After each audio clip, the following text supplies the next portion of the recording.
Okay, this is Dan Whitman in our gathering to discuss international crisis management. It is October 9th, 2025, and this is our seventh or eighth meeting. Let me remind people as I see you coming in, um, it's all the same to me if you're auditing or if you want to try to get a certificate. If you want a certificate, you must log into the Zooms with your first and last names.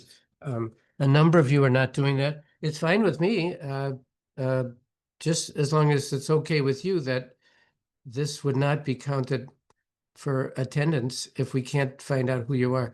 We're going to talk about sovereignty today, and I thought we'd start on a light moment, a light touch, before we talk about the very interesting things happening in the news. There may be possibly something good happening in the Middle East. We've learned to never be optimistic about that. Um, Meanwhile, what Russia is doing in Ukraine is barbaric, targeting electrical sources of electricity. They say they're not aiming for housing complexes, but they get them every day. We all reach out to our Ukrainian friends, and we're just we're so happy that you're able to join us. And there's a little bit of intriguing news in today's post, which I'll get to in a moment. Let's Since we're going to talk about sovereignty, these are not all sovereign. As somebody just mentioned, Krim, which is the Crimea, just at the top part of the Shorter How, the Black Sea. That's correct. Was never a sovereign state, but in 1870, this is the year of the Franco-Prussian War. Here you see France very boldly trying to strike out against Prussia. The country we call Germany did not quite exist. It came into being 1 year later, but Prussia, which is depicted here as an overweight, semi-asleep warrior, and France, intrepid France, trying to strike Prussia. Italy, you see the buddings of a nationalist movement here. These are funny.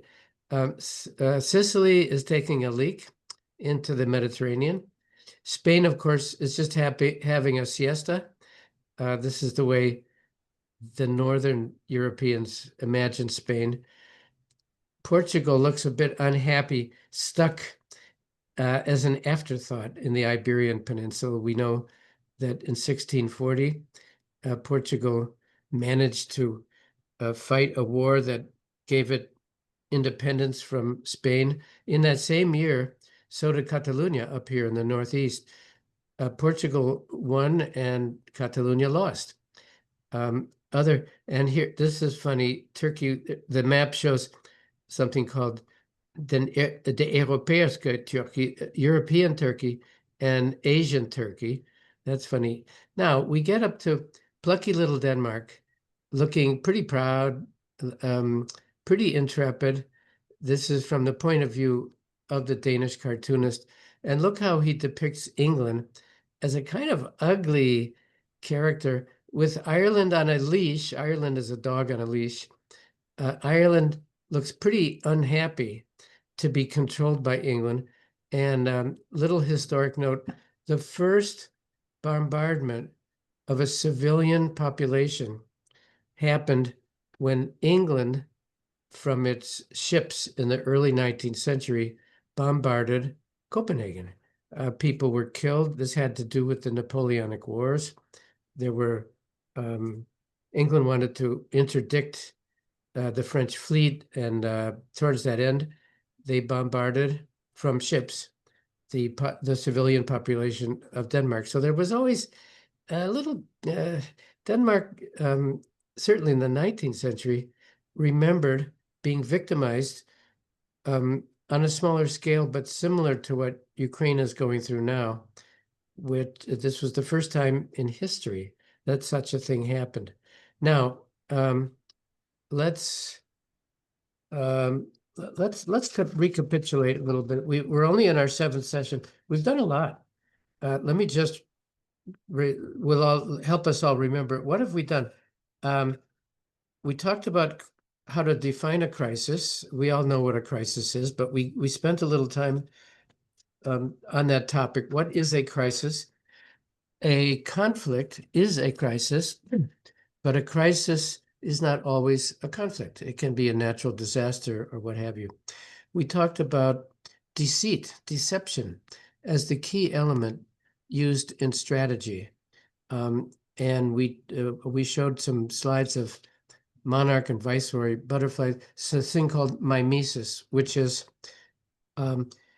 a plant, an animal, a person pretending not to be themselves.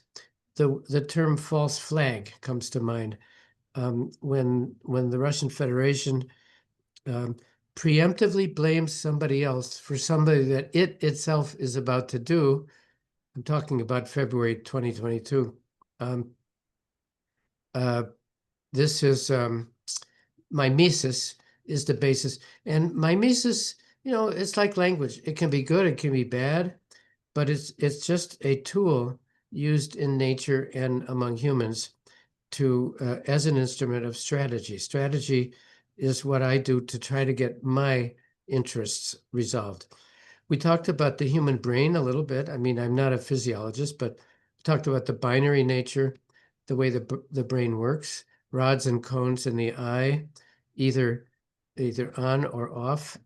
And extrapolating from that, talked a little bit about the way humans think in a binary way. They tend this expression we all hear, us and them. The idea that that we are us and they are them, and we see others with this. There are two sides to all human qualities. You could call them good sides and bad sides, where I'm able to detect patterns.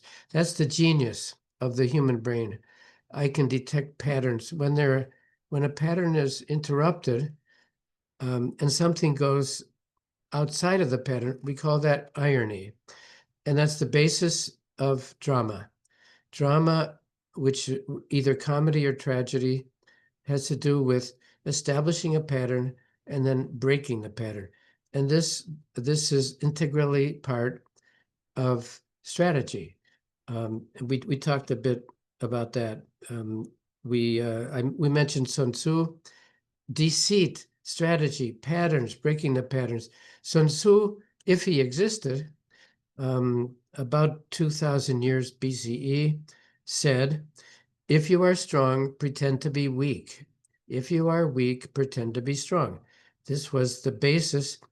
Nobody has yet come up with a better bit of advice for military engagements and any sort of conflict where deceit is the basis of your thinking in order to achieve this thing we call strategy. We talked briefly last time about the four schools of thought in international relations. This is all recorded, folks, and the recordings are on your Google Classroom. If you didn't have a chance to attend, or if you want to have another look, it's all up there on Google Classroom. Some of you wrote marvelous essays about the Elizabeth Colbert article. Why don't facts change our mind? I would love to share some of your thoughts on that, because you came up with some really wonderful original thoughts.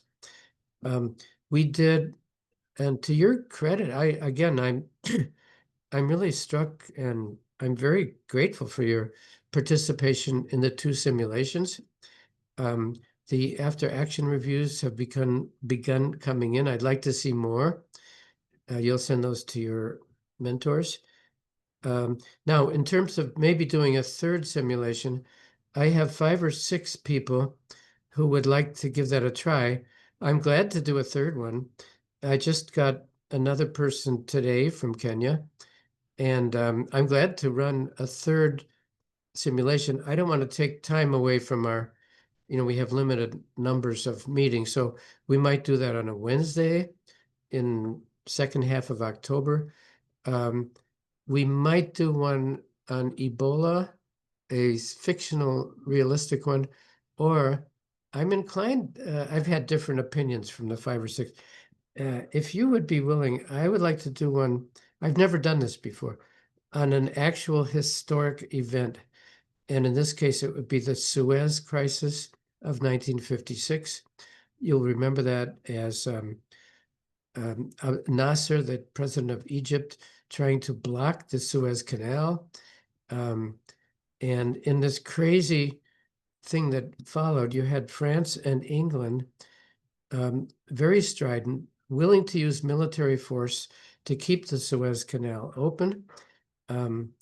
Israel, of course, was on their side, and President Eisenhower was furious that France and England had been planning a military strike without asking him.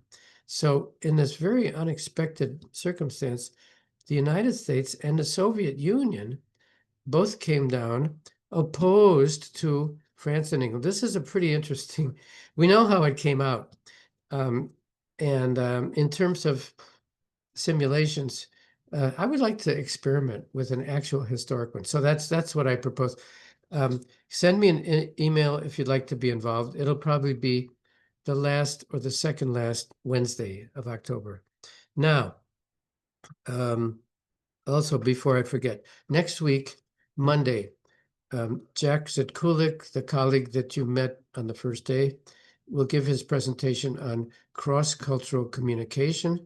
This is a serious academic discipline. Jack and I have taught it at universities in the US. Jack has a brilliant presentation.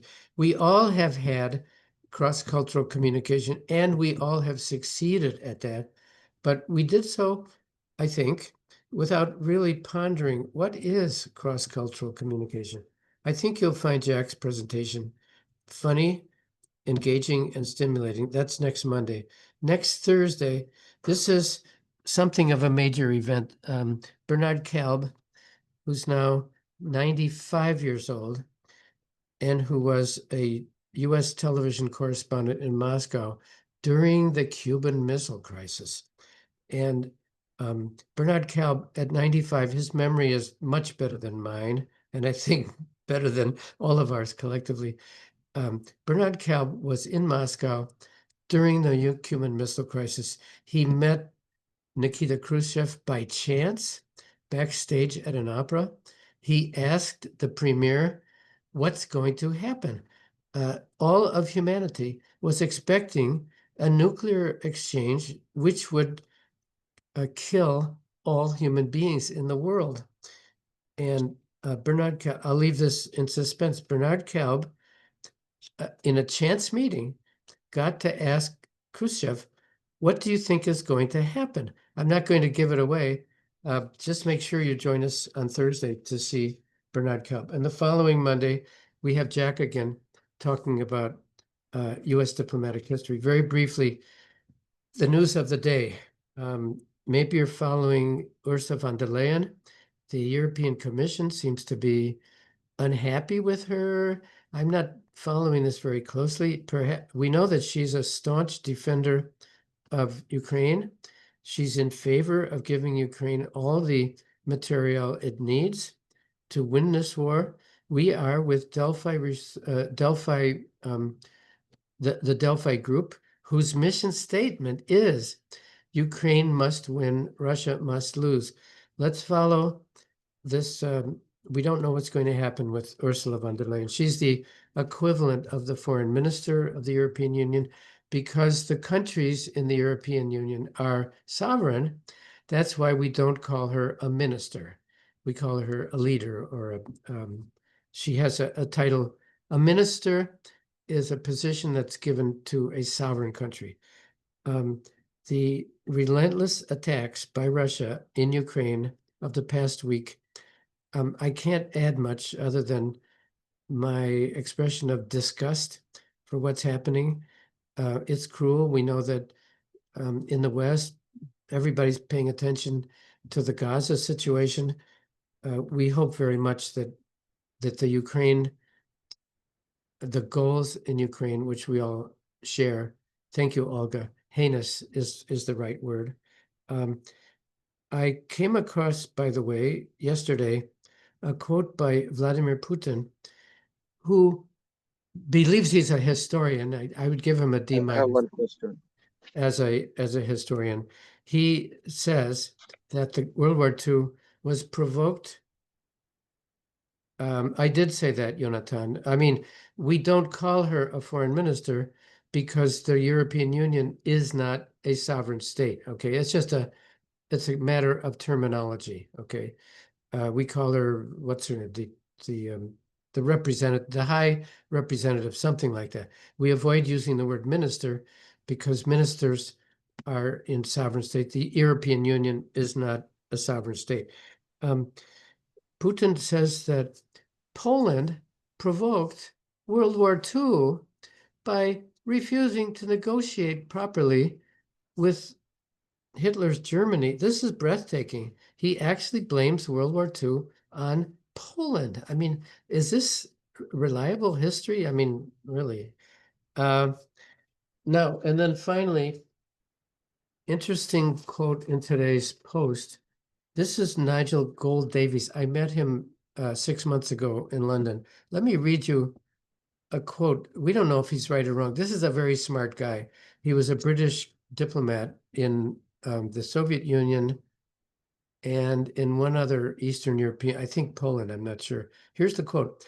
The strategic context of the war is shifting. Russia's summer offensive has failed at enormous cost in troops. Its diplomatic strategy for America has fallen short.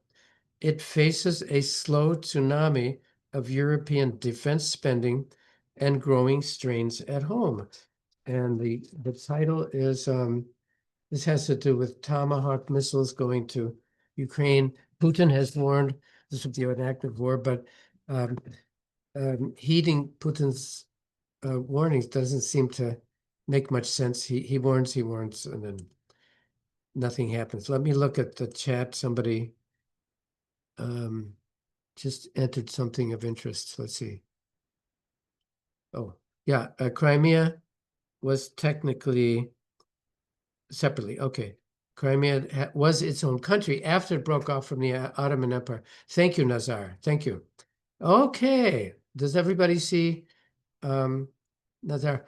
Why the Danes look so proud? You know, it's something about the Danish character. They know they're small. They know they are not hegemon. They don't really even affect the balance of power in Europe or in the world, but they see themselves, they have a very positive self-image of being smart, benevolent, gracious, welcoming. A lot of this is just popular myth. I mean, Danes nowadays are not gracious at all with foreign visitors, but they have a self-image of having, they were the hegemon of Scandinavia in the early 19th century when Norway was part of Denmark. And the Danish national anthem, by the way, is written on the occasion of a naval battle against their great enemies, who were the Swedes. So these are histories. We laugh at this because the context is so different these days. But Denmark was plucky. It had previously been a huge empire. It knew, even in the late 19th century, the game is over. Denmark is not a major world power, but they kept a sense of humor about it, and I admire them for that. Let's see. Yes, Olga, I'll just need to hear from you. We want to get into, let's see, President of the EU Commission. Yes, Jonathan, I think we talked about that. Right, the High Representative is Kaja Kallas. That's correct. Thanks for that. What Ursula von der Leyen is not the High Representative. She's I would say, the equivalent of the foreign minister. I forget the exact term they use. Thank you, Jonathan. This is, as everybody's seeing, Kallas, appointed in 2024, leads the European External Action Service, we are going to talk more about that with a British professor at King's College, not Lawrence Friedman, but another one, was going to talk about this external action at the military equivalent. Now, let me get to today's PowerPoint. Let's see. This is kind of a grab bag. We're going to go through just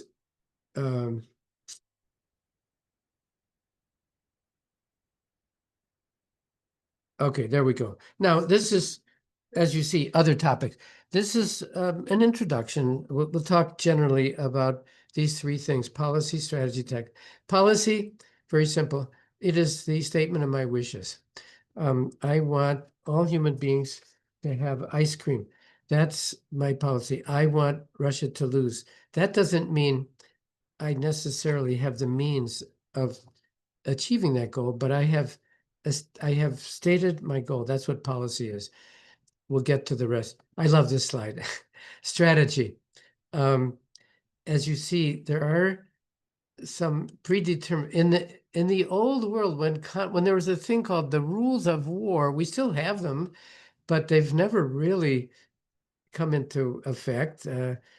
People still kill people as nations, as individuals, and yet there's a certain logic in how forces oppose one another. This is and this is another whimsical little piece. There were two Hague peace conferences, 1899 and 1904. Here's I think, a kind of a funny depiction of this from that period. This is a political cartoonist. Universal peace. We're still looking for a formula for universal peace. At some future time, I want to talk about the history of the concept of the rules of war. Isn't that amazing? You can kill a person legally, and you can kill a person illegally. The person is just as dead. I find this concept, the rules of war, or the law of war, we must pay attention to it because it does have effect. It has an inhibiting effect on aggression, but we'll talk about that in the future. Now, most of you are familiar with what we call the Westphalian system. I just want to go through it briefly. Some of you may not be familiar, and even those who are, there are things we should look back at. Europe's greatest destructive war, was not the current conflict. It was not World War I or World War II. It was the 30 Years' War, in which something between 20 and 50% of Europe's population perished. This is compared to World War II, which was a terrible conflict. We think of World War II as the greatest destruction. In numbers, it was, but in percentage, it was worldwide. 3% of the world population perished in World War II, and maybe 10 to 15% in Europe. This was a huge number. In terms of percentage, the 30 Years' War was much, much worse. Now, because it was the 30 Years' War that drove the enemies to the table in Westphalia to get some sort of settlement. This is why we refer, these are artistic renderings. The numbers were not as great, but the cruelty was unsurpassed. This was Europe's most horrible conflict, the 30 Years' War. Okay, these are dramatized depictions. Now, this is what Europe looked. Is this not crazy? What we now call Germany was the center of the conflict, but the conflict affected all European nations. At one point, Sweden, Gustavus Adolphus, had conquered parts of what is now Russia and parts of the Baltic states. And every year there was a shifting in this horrible conflict. And there was, in what we now call Germany, every year, look at this crazy map. I'm not going to test you on this, just an idea of how crazy it was at that time. Now, you may be familiar with this. I think some of you are. At the it was a treaty. The Treaty of Westphalia is a region in northwestern Germany where the enemies gathered and they realized, we've been killing, killing, killing. We need to get if this doesn't stop, we will be killed. How do we figure this out? So the 30 Years' War was said to be a religious war. As I've said before, I don't believe in that stuff. I don't think religion is really a cause of conflict. It is the latent resentments among groups.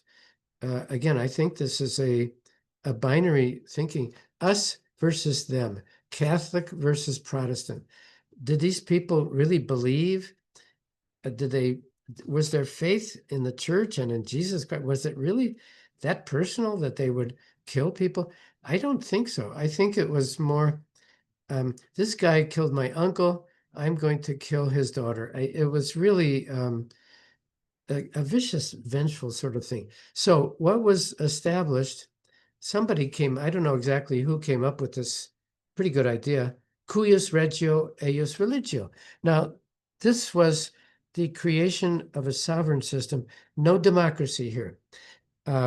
This was a stunted growth in terms of human evolution, but it was a step forward. The idea was, if I am the sovereign leader of my miserable little province in Germany with 100,000 inhabitants, they belong to me. We all agree on that. But I get to decide whether they're Catholic or Protestant. They don't decide. I decide because I am the sovereign. And so you see, I kind of made up this map where you have here a potential conflict between Catholic and Protestant. Here you have likely not a conflict, Catholic and Catholic, and the Latin phrase cuius regio eius religio. He who is in charge determines the religion. The other thing that the Westphalian arrangement did was to establish these things called borders. And the agreement was, we agree, I hate you and I want you to be dead. You hate me and you want me to be dead. I will not cross the border between us. Is that a deal? I won't cross the border to kill you. You won't cross the border to kill me. And we can continue in the pleasure of hating each other, but we will survive. We will physically survive. This is what Westphalia did. As I've said this, so that's again, I I think we're in a stunted growth here. Sovereignty, the notion of sovereignty, which is there is a leader, whether legitimate or not, doesn't matter. There's somebody in charge, recognized as the person in charge. Is Putin the sovereign of the Russian Federation? Yes, he is. We don't like it, but he is the sovereign. Now, sovereign states in Westphalia agreed, we will respect borders, something Putin has not done, but that's kind of obvious. This is kind of a different topic. When people are stressed, I'm thinking of poor countries, countries in conflict, countries that suffer from bad governance. If we were in a room together, I would ask you to raise your hands. Which of these elements, and we have done, the US government and also Afrobarometer and other very good surveying instruments, asked people, what is it that you most want? If you are stressed and you're poor and there's aggression and conflict in your country, what is it that you most want? I would just say to yourself, just pick one or two of these and see whether you're right or wrong. I'm going to tell you in a moment. Do you think that jobs or security, you might think security would be a top goal. I would rather be able to walk down the street and not be killed. That's my highest goal. No, what we have found consistently over the decades, consistently by far, what people most want is number 5 here, justice. People in the global south, we've done many surveys, we, the US Information Agency, and the State Department, in the past, done many opinion surveys, justice always comes out on top. This implies that people in poor countries or country in conflict do not wish to be rescued. They do not wish to be um, um, for the donating country looking down at them with condescension. They don't want condescension. They understand they're fully capable of determining their future. The one obstacle is the injustice that they suffer from. Remove the injustice, they will settle the rest. This is, I think, it's very interesting because we now know that with the Trump administration killing the U.S. Agency for International Development, we've been surprised to learn that in Africa, the opinion about that is not negative. Many Africans never liked being recipients of aid. They want to determine they're able to work, they're able to function. They just want the injustice to be removed. I think this is a significant detail. So why you like my slide? Why did they fight? These two may be fighting over a female, but we'll get to that in a moment. I think we can put all sources of conflict into these four categories. You remember the film Sid Caesar, Beethoven's Fifth Symphony. You remember the two monkeys, one getting cucumbers and one getting grapes. This is not doctrine, these four things. I think the animals we just saw, you can call, if they're fighting over a female, you could call that resource scarcity. This is just a way that I have of thinking about conflict. You don't have to share this. It doesn't come from any high source, but I think that most conflicts come from these four things. Resource scarcity. There's a limit in water, there's a drought. Either we get the water or they get the water. We fight. I'm afraid if I don't kill them first, they might kill me. And we've seen that in the letter that I shared with you from South Sudan, the two ethnic groups, and the letter written by a military leader saying, watch out, we'd better kill them before they kill us. That's genocide. That's the source of genocide. I will argue later that I think Hitler's great motivator, more than anything else, was fear. We think of him as purely aggressive, insane, ridiculously cruel. However, if we're going to understand the enemy or the rival adequately to be able to oppose that person, we need to employ tactical empathy. And I will argue later that I believe if we can understand what was Hitler thinking, the man was mentally deranged, but for what reason? I would argue that it was fear, misunderstanding. Beethoven's Fifth, the hair on the shoulder, World War I, August 1914, was purely miscalculation. The various countries in Europe, nobody thought this would turn into a major conflict, but they outsmarted themselves and embarked on what was then the most cruel and destructive war in history. Perceived injustice, the two monkeys, one gets grapes, one gets cucumbers. So that's this is just kind of a shorthand of how I think of these things. Now, the world expert, I would say, on strategy, Lawrence Friedman, formerly of King's College. Now, by the way, Tony Blair seems to be at the front and center in the Gaza situation. And when Lawrence Friedman was knighted as Sir Lawrence Friedman, it was because of his assistance and advice that he gave to Tony Blair. So I'm guessing, and Friedman has promised to spend a session with us. I'm looking forward to that. I'm guessing that he and Tony Blair are in communication. If there's a settlement in Gaza, it will be thanks to Tony Blair. Here's a quote where we begin to define strategy. Strategy is more than a plan. You must have a plan. A plan supposes a sequence of events, blah, blah, blah. Strategy is required when others might frustrate one's plan. Get it? It's easy to have a plan. It's more difficult to imagine where the plan will fail. Being able to articulate that is a successful strategy. Friedman continues, strategy is about maintaining a balance between ends, ways, and means. In other words, my goal is the defeat of the Russian Federation. The problem is, I don't know if I have the resources to meet that goal. The ability to reconcile resources with end goals is what we call strategy, okay? And this famous quote of Mike Tyson, the American boxer, he said, it's easy to have a strategy until somebody hits you in the nose. Eisenhower famously said, have a plan.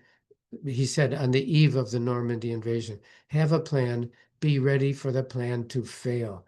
This is a good thing to do in life. If you're applying for a job or you want to do studies or you have some personal goal, have a plan and simultaneously understand that the plan could not work. And if you're able to reconcile those two things, then you are a strategist. And this is something Friedman said recently with regard to Trump and Putin. When one's bark is worse than one's bite, it is best not to bark. I love that quote. I believe he was talking about Trump in this case. Trump was threatening something. We know that Trump says things recklessly, sometimes forgets what he even said. Don't bark unless you have a bite. That's a pretty good statement of strategy. You may be familiar with this brilliant chart. This was done before the creation of computers or mechanized graphs, or this was just done with pen and paper by a graphologist in Paris. His job was to make a map of the canals underneath the street level in Paris, the famous this network of waste disposal mechanisms, this huge network of little canals and channels under, invisible to anybody living in Paris, but underneath the surface. After he retired, he addressed the greatest trauma of French history up until that time, which was the disastrous invasion of Russia provoked by Napoleon. Now, here's an example of a really, really bad strategy. And here we introduce the notion of overreaching. We're going to develop that in just a moment. This chart, I think, is so brilliant because it shows in demographic numbers, in geography, and in time, the invasion of Moscow and the retreat of the Russian. So if we were in a room, I would be able to point to these things. If you look at the left, the light-colored flow is La Grande Armée. And Napoleon's army was almost entirely volunteers. They believed in la gloire, la gloire. These people were crazy. There were 400,000 of them, if I remember. 400,000, 500,000 in the early 19th century. That's a lot of soldiers. They marched east. They didn't have roads. They didn't have railroads. They had horses and mud and various ways that Napoleon famously said an army travels on its stomach. One of the strategic challenges of a military venture is to have the weapons to defeat your enemy. But just as important, you have to feed your own troops. Napoleon understood this, but in invading Russia, he completely lost track of his own supposed wisdom. Napoleon was not, people say he was a genius. I would say he was not. 400,000, 500,000, started marching east. You don't do this in a week. It takes weeks and weeks. In November? Are you crazy? You're going to invade Russia at the beginning of a winter? I mean, this is stupid. So as they march east, notice that the light colored line gets smaller and smaller. People abandon, people die of frostbite. People find better things to do than march, march, march.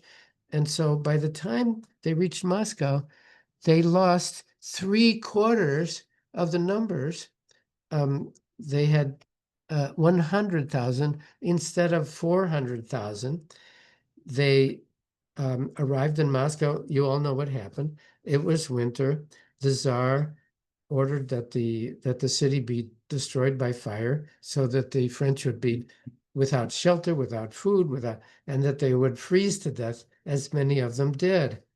And then by the time Napoleon realized it's all over, this was a failure, he tried to get his surviving troops, 1/4 of the survivors had to march west to try to get back home to France. And if you look at the black line at the bottom, it ends up being 10,000. That's like less than 5% of those Russian soldiers survived. So the lesson here is in strategy, do not overextend. Putin has made that mistake. And we can think of many other historic examples of leaders who make the fatal mistake of overextending.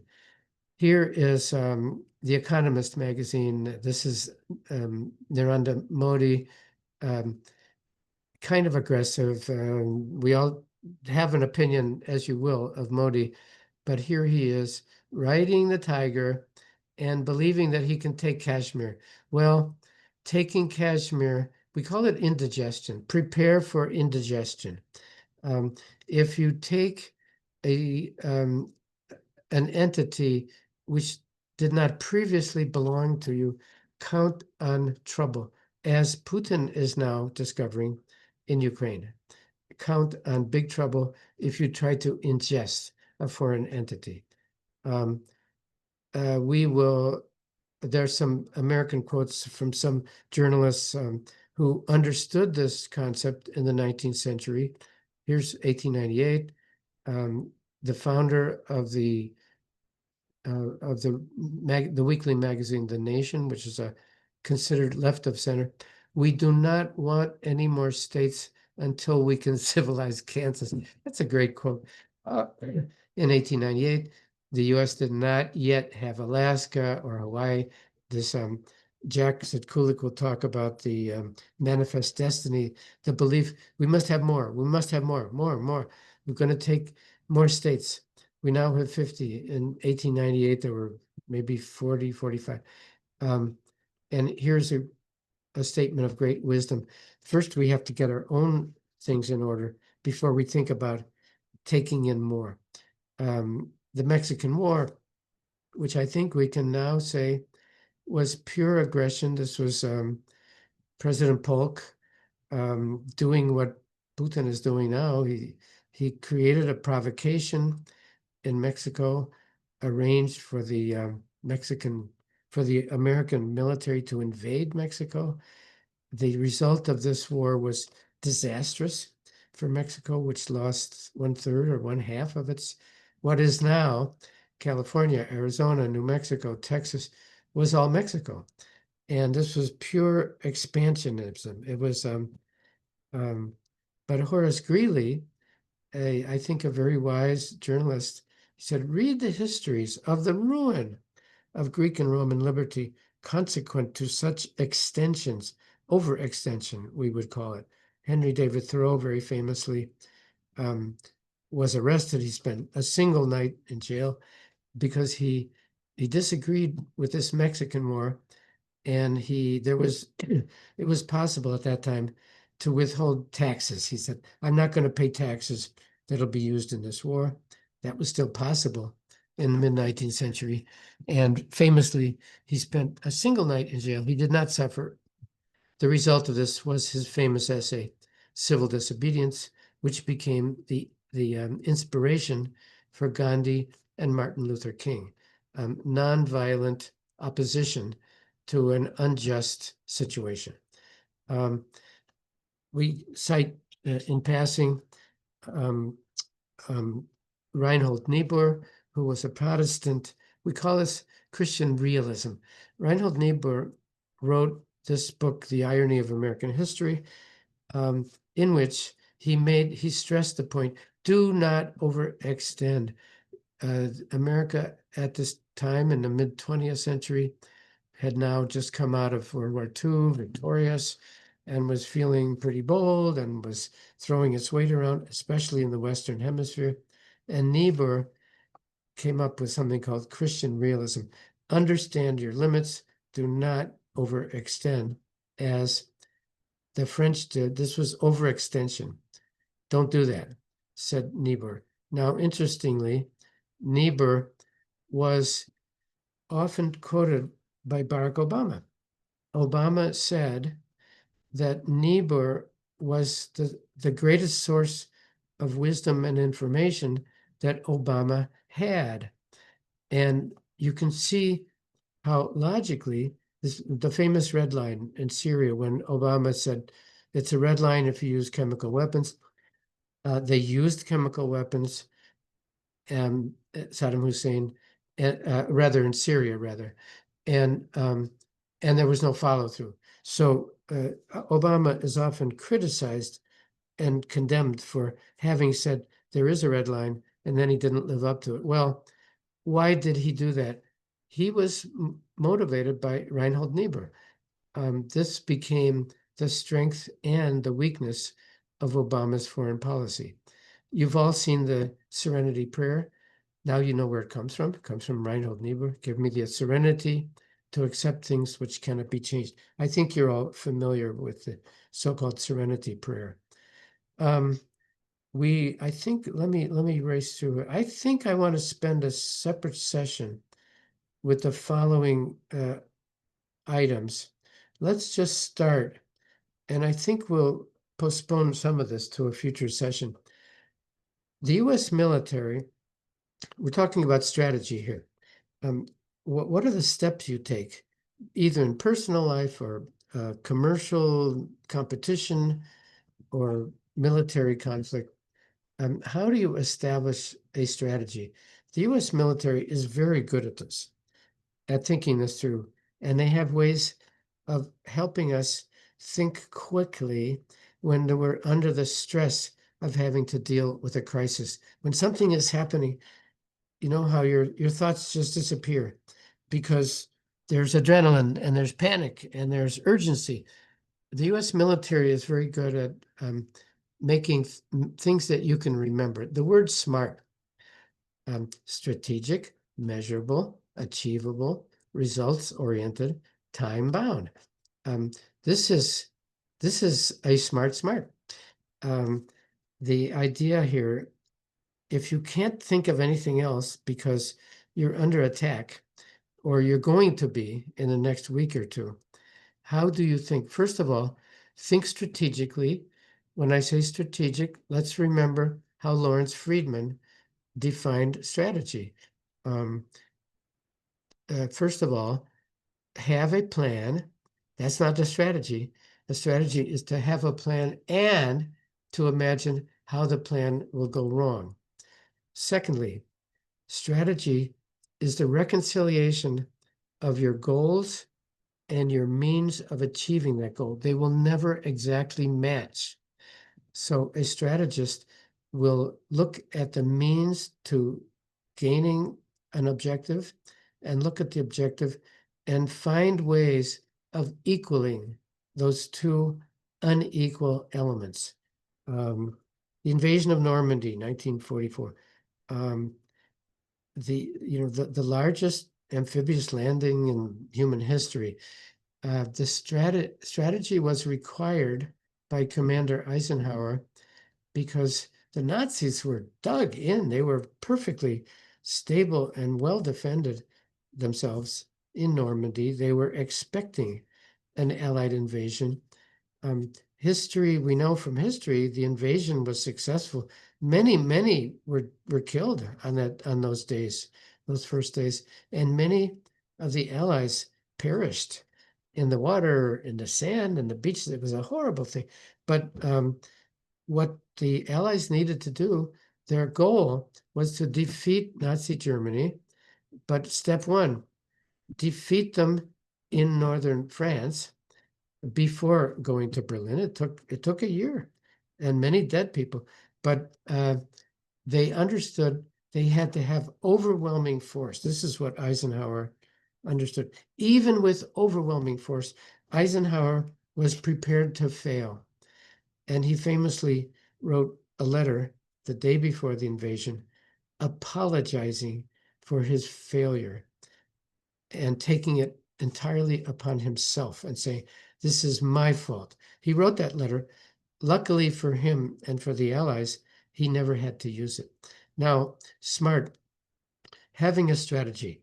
This takes the luxury of time, but as much time as you have, use it to have a plan and to imagine how the plan will work. Secondly, have measurable goals. I think I want to spend a separate session on that and go through this more in detail. My goal is, let's see, I am the governor of the state of the planet Mars. And on Mars, we have 1,000 homicides per month. I cannot reduce that number to zero, but I want to have a measurable goal. My goal, I'm not quite sure how I'm going to do this, but I'm going to publicly announce that the 1,000 homicides per month will be reduced by 2/3, or let's say by 60% to 200 rather than 1,000. I cannot promise zero and I cannot promise infinity because those don't exist in the real world. So establishing a measurable goal so that later we can figure out, was I successful or not? Establishing a strategy presupposes that you're willing to be judged at a future time whether you succeeded or failed, and you have measurable goals. Achievable.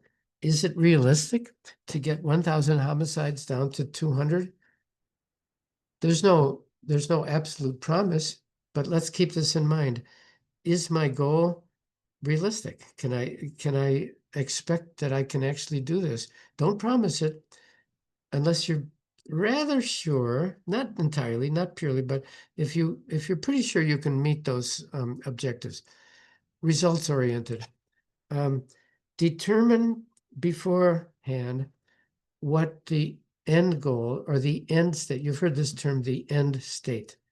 And in many military conflicts, there's ferocious criticism of planners who do not state, here's what I want to be the outcome.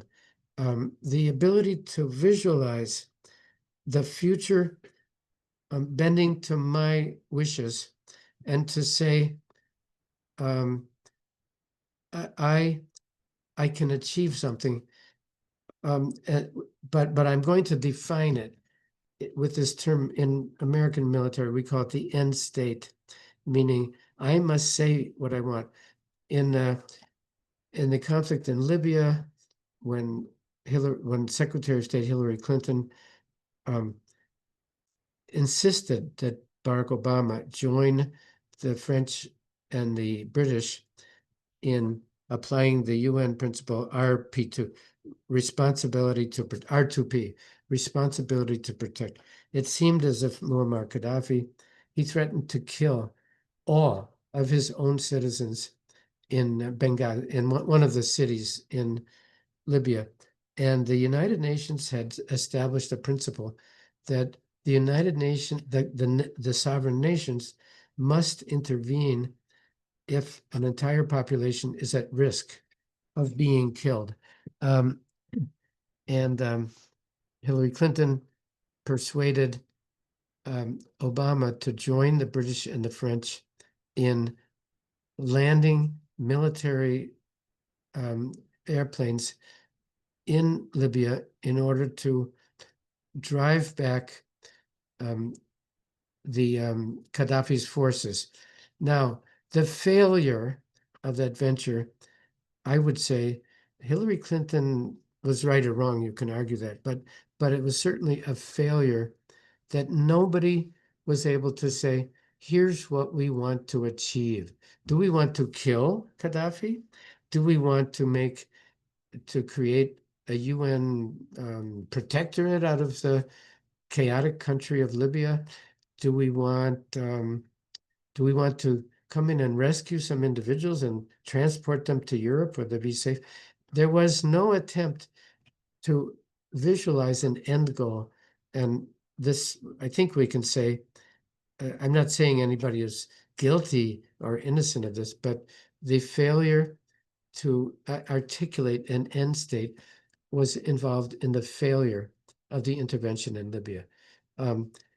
I think we're going to stop here because I want to have the time to lay this out. We'll do this at a future time. The next two slides, I just want to point out, I have put these slides on your Google Classroom.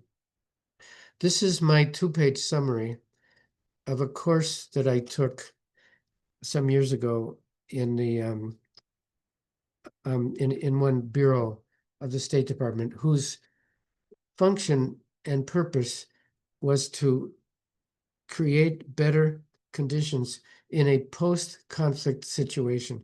After the conflict has been settled one way or another, and there's still some difficulty in the civil society. Things have not calmed down yet, but it is possible to have peacekeepers because there is something. This may happen in the Middle East in the next few weeks. Okay, then what? What do you, how do you think in a post-conflict situation? Well, you have to think back somewhat and think what were the conflict drivers would be, let's say in South Sudan. These were warlords, these were leaders of ethnic groups, these were military leaders who probably on drugs were just craving conflict. These were the conflict drivers. On the other hand, what would be the mitigating factors? This could be religious groups, Muslim, Christian, Jewish. It could be women who often are successful more than men in resolving a crisis or a conflict. In looking at what do you do when faced with a potential conflict or a conflict recently resolved. This was a very extensive course with tons of reading and lots of lectures, but I summarized it into 2 pages. Let's look at that next time. And I just wanted to show you this slide and the next page are on your Google Classroom. It's a pretty good summary, I think, of the things that experts have told us we should think about when facing a potential crisis or a post-crisis, post-conflict situation.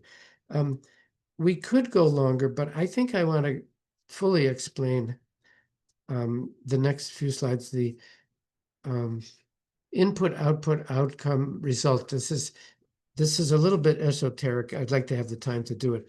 Let's say this is it for today. I welcome comments, chats, whatever. We have a little bit of time. Let's see. I'm catching up. Is there room for ideology in the Whitman rhetoric? Thank you, Nazar. I'm laughing because you're so right. You're so right. Ideology. That's a great question. And I don't really have a good answer. Ideology, Marxism, capitalism, Christianity. Thank you, Nazar, but I have failed to answer your question. Do you see Nazar's chat here? Where does ideology fit in here? I have argued that it doesn't, but I understand I could be wrong. Any comments would be welcome. You know, my 4 things: fear, resource scarcity, misunderstanding, and perceived injustice. Nazar asks, can we add ideology to that? I'm willing to. I don't know. You got me thinking. Maybe together we'll think about that. Um, I could say something about that because I Okay, said I concur with all four. I see Uh, that. Yes. so yeah, you can have ideology, but in reality, people take action when there are tangible things. And I always say that revolution always starts in the stomach. When you have the stomach growling, I call it the beating drum of a revolution. And usually it's when things become really tangible that the conflict ensue, the aggression ensue. Uh, when you say summit, Olga, let's talk about this. Are you saying revolution comes from the top? Because often it does not. It comes from the No, bottom. no, I said stomach. I see, I see. Yeah, I So it's said, this, when you it's a have a visceral, growling, when you it's have a emotions. growling stomach, Yeah. that's where people usually revolt when, when they're actually feeling, when they're Ah, right. experiencing. What was It's the percentage? tangible. What was the percentage of nutrition for French people in 1788? What was the percentage? Let me just, not as a question. Did you know that 98% of what people ate in France was bread? Can you live on bread? No. 98%. And apparently what precipitated the French Revolution was an unexpected increase in the price of bread. Uh, Yes. so Olga's point makes And causes me to remember that this was, she says, the stomach. Yeah. yeah, Uh, and that's why they had a complete revolution um, because that was well, that was the driving force. they You want were to be well. able They to. were all victims of the injustice of the Yes, aristocratic system, but it was the extreme hunger that actually drove exactly. them. Now, Olga adds this: the concept of smart is akin to a nursing care plan for a hospitalized patient. Interesting. Um, Olga, you've given a whole new dimension to these Yeah, concepts. I'm a As nurse I've, of 30 years. yeah. And usually, when a Ah, patient first comes to the hospital, you do a care plan and well, you good. measure everything with SMART is exactly what we do. I'm really grateful for that comment. As I've been saying all along, all of these principles are applied. We think of them as military things, but they're really relevant for any any challenge in a person's life. It can be emotional. It can be your relationship with somebody. It can be the need for more money or for your business to prevail over in the competition with other businesses. It's a and Matthias Tientre adds, what a striking image, Olga. So I'm laughing because of the wonderful intersection we have here. We have Cameroon, Haiti, Ukraine, Kazakhstan, Kenya. I love this. I love this. Everybody working together. Let's um let's congratulate ourselves for understanding that these principles apply to many parts of the world and in many circumstances. So there's nothing pure about any of this. There's nothing guaranteed. These are slippery things where there's always the chance to fail, but we have a greater chance to succeed if we have some mechanism, and that's what we're trying to do in this course. So I think we'll say goodbye for today. This is great. I'm looking forward to Jack. Well, at the future time, we'll talk about input, output, outcome, result. It's something we need to understand.